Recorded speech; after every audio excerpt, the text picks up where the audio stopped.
नमस्कार दोस्तों, ये video editorial compilation for mains का पार्ट है। आप प्लेलिस्ट में जाके एडिटोरियल की वीडियोस पेपर वाइज और टॉपिक वाइज देख सकते हो। और अगर आप दिसंबर 2019 के बाद की वीडियोस को देखना चाहते हो तो वीडियो के नीचे मौजूद ज्वाइन बटन की सहायता से आप मेंबरशिप को ज्वाइन कर सकते हो। चलिए डिस्कशन स्टार्ट करते हैं। आप जनरल स्टडी पेपर 2 के इस टॉपिक से आर्टिकल को कनेक्ट कर सकते हो। ये सारे एस्पेक्ट्स हम कवर करेंगे इस आर्टिकल की डिस्कशन में। सबसे पहले हम बात करते हैं कंटेक्स्ट की। फादर स्वामी, इनकी एज है 83 ईयर्स ओल्ड। आप तस्वीर देख सकते हो। देखो, इनका नाम सामने आया था 2018 के शुरुआत में हुए भीमा कोरेगांव वायलेंस में। मतलब 2018 की शुरुआत में जो भीमा कोरेगांव वायलेंस हुआ था उस केस में एक्यूज्ड हैं फादर स्वामी, और इनके खिलाफ केस दर्ज किया गया था अनलॉफुल एक्टिविटीज़ प्रिवेंशन एक्ट 1967 के तहत। अभी ये मुंबई की तलूजा प्रिजन में बंद है। आरोप देखो ये लगता है, ये जो कि 83 ईयर्स ओल्ड हैं, पार्किंसन डिजीज के शिकार हैं। पार्किंसन डिजीज जो है वो ब्रेन से संबंधित है, और जो इस डिजीज से पीड़ित होते हैं उनकी बॉडी स्टेबल नहीं रहती। फॉर एग्जाम्पल, पार्किंसन डिजीज के शिकार जो लोग होते हैं उनका हाथ कांपने लगता है। इस वजह से दैनिक दिनचर्या की जो एक्टिविटीज़ होती हैं उनको परफॉर्म करने में दिक्कत आती है। तो फादर स्वामी जो कि अभी जेल में बंद हैं, इन्होंने जेल अथॉरिटीज से ये रिक्वेस्ट की कि मैं पार्किंसन डिजीज़ का शिकार हूँ, मुझे पानी पीने में दिक्कत आती है ग्लास से, तो मुझे सीपर और स्ट्रा प्रोवाइड किया जाए।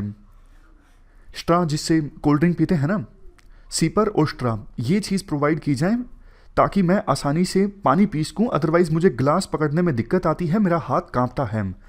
आरोप ये लग रहा है कि 20 दिनों से ज़्यादा का वक्त ले लिया गया जेल अथॉरिटीज़ के द्वारा और एनआईए के द्वारा फादर स्वामी को सीपर एंड स्ट्रा प्रोवाइड करने में। और 20 दिनों बाद भी ये बोला गया कोर्ट को, एनआईए के द्वारा, कि हमारे पास सीपर एंड स्ट्रा नहीं है, हम नहीं प्रोवाइड कर सकते। हालांकि देखो, ये एलिगेशंस हैं, अलग अलग रिपोर्ट्स सामने आ रही हैं। जैसे जेल अथॉरिटीज़ का कहना है ये गलत बात है, हमने सीपर एंड स्ट्रा प्रोवाइड किया था इनको। इवन ये भी खबरें निकल के आ रही हैं कि जेल अथॉरिटीज़ ने नहीं प्रोवाइड किया, जो इनके वकील हैं उन्होंने प्रोवाइड किया। मतलब कहने का ये है कुछ भी साफ नहीं है, अलग अलग तरह की खबरें सामने आ रही हैं। अभी मामला 4 दिसंबर को कोर्ट के सामने आएगा।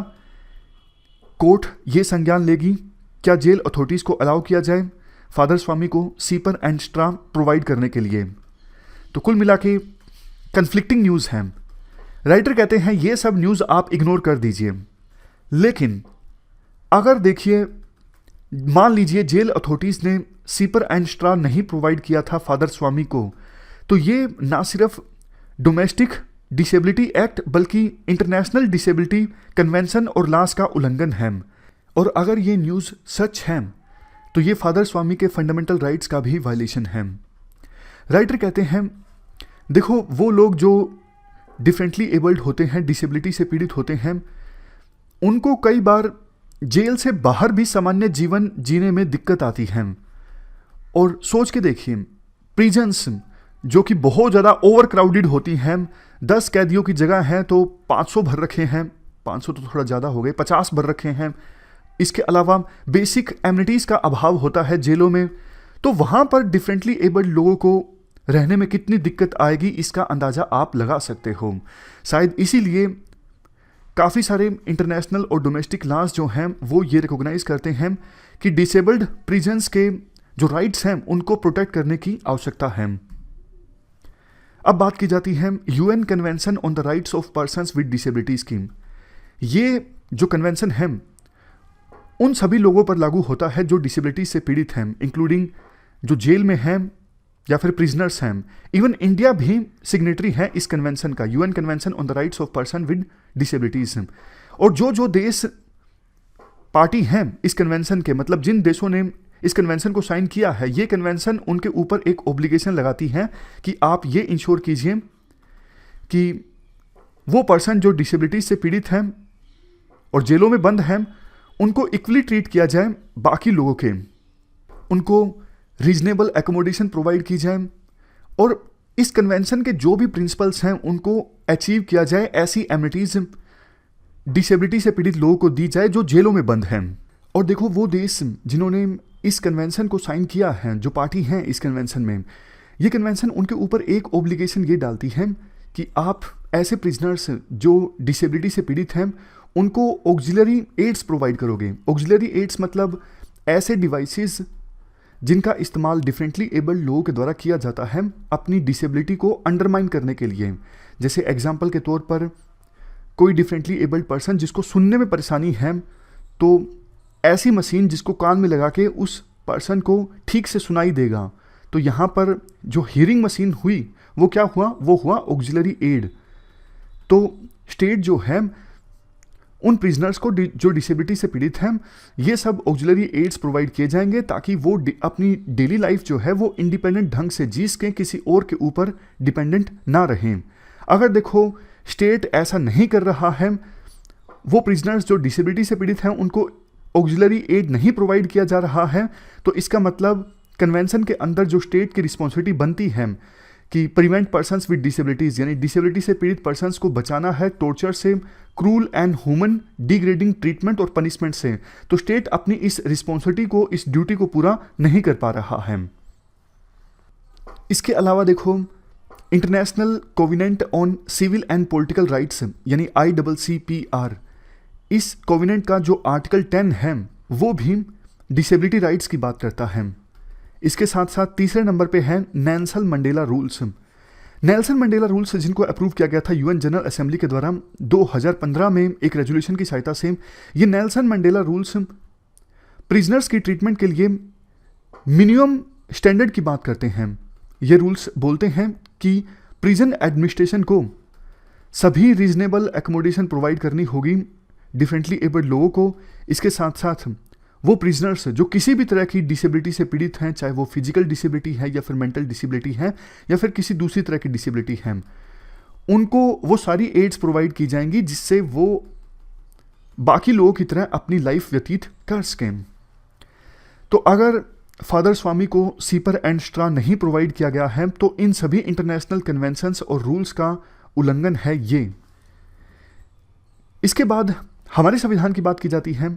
आर्टिकल 14 जो है संविधान का वो राइट टू इक्वलिटी से संबंधित है और आर्टिकल 21 जो है वो राइट टू लाइफ से संबंधित है। इन दोनों का भी वायलेशन है फादर स्वामी को सीपर एंड स्ट्रा ना प्रोवाइड करना। इसके साथ साथ देखो एक स्पेशल एक्ट भी है, rights of person with disabilities act 2016। ये एक्ट 2016 में आया था और ये जो एक्ट आया था वो CRPD कन्वेंशन को फुलफिल करने के लिए आया था। क्या नाम है इस कन्वेंशन का जो हमने सबसे पहले डिस्कस की, UN convention on the rights of person with disabilities. इसी कन्वेंशन में इंडिया सिग्नेटरी है, तो अपनी ऑब्लिगेशन को फुलफिल करने के लिए इंडिया में ये एक्ट आया था 2016 का, नाम है the rights of person with disabilities act 2016। इसमें वैसे देखो साफ साफ तो उन प्रिजनर्स के बारे में नहीं बोला गया है जो डिसेबिलिटी का शिकार हैं, बट चूंकि ये एक्ट CRPD कन्वेंशन को फुलफिल करने के लिए आया था और ये कन्वेंशन प्रिजनर विद डिसेबिलिटीज की बात करती है, तो इन एसेंस ये एक्ट जो है ये भी इनडायरेक्टली मांग करता है डिफरेंटली एबल्ड लोगों के साथ किसी प्रकार का कोई डिस्क्रिमिनेशन नहीं होना चाहिए, उनको इनेबल बनाना जरूरी है ताकि वो डिग्निटी के साथ अपनी जो लाइफ है वो व्यतीत कर सकें। इसके बाद राइटर कहते हैं rights of person with disabilities act के अंदर पार्किंसन डिजीज को स्पेसिफाइड डिसेबिलिटी के तौर पर रिकॉग्नाइज किया गया है और इस एक्ट के शेड्यूल में मेंशन है पार्किंसन डिजीज का नाम। लास्ट में राइटर ये बोलते हैं देखो इंडियन लॉ ये मानता है कि जब तक कोई एक्यूज्ड दोषी साबित नहीं हो सकता तो वो इनोसेंट ही रहेगा। समझ गए? मतलब बेशक पुलिस ने FIR लॉन्च की है, कोर्ट में केस चल रहा है, लेकिन जब तक फाइनल फैसला नहीं आ जाता तब तक उस एक्यूज्ड को इनोसेंट ही माना जाएगा। तो अभी फादर स्वामी पर अंतिम फैसला जो है वो नहीं आया है, इसका मतलब इंडियन लॉ के तहत उनको दोषी करार नहीं दिया गया है, वो अभी भी इनोसेंट हैं। ये तो कोर्ट पर डिपेंड करता है कि फाइनल फैसला कब आएगा, लेकिन अगर फाइनल फैसले में फादर स्वामी निर्दोष साबित होते हैं, बरी हो जाते हैं, लेकिन उनकी हेल्थ को मीनवाइल जो नुकसान पहुंचेगा अभी प्रिजन में रहते हुए वो इररिपेयरेबल होगा, उसे रिपेयर नहीं किया जा सकेगा। लास्ट में एक कोट है जिसका इस्तेमाल आप एथिक्स में कर सकते हो। देखो, कोई भी सोसाइटी अमीर लोगों को, प्रिविलेज लोगों को कैसे ट्रीट करती है, इससे नहीं पता लगता कि सोसाइटी कितनी डिसेंट है। कोई भी सोसाइटी गरीब लोगों को, वनरेबल सेक्शंस को, माइनॉरिटीज को, डिफरेंटली एबल्ड पर्सन्स को कैसे ट्रीट करती है, उससे पता लगता है कि वो सोसाइटी कितनी ज़्यादा डिसेंट है, कितनी ज़्यादा एडवांस्ड है। इस डिस्कशन में फिलहाल इतना ही है। Thank you very much for discussion.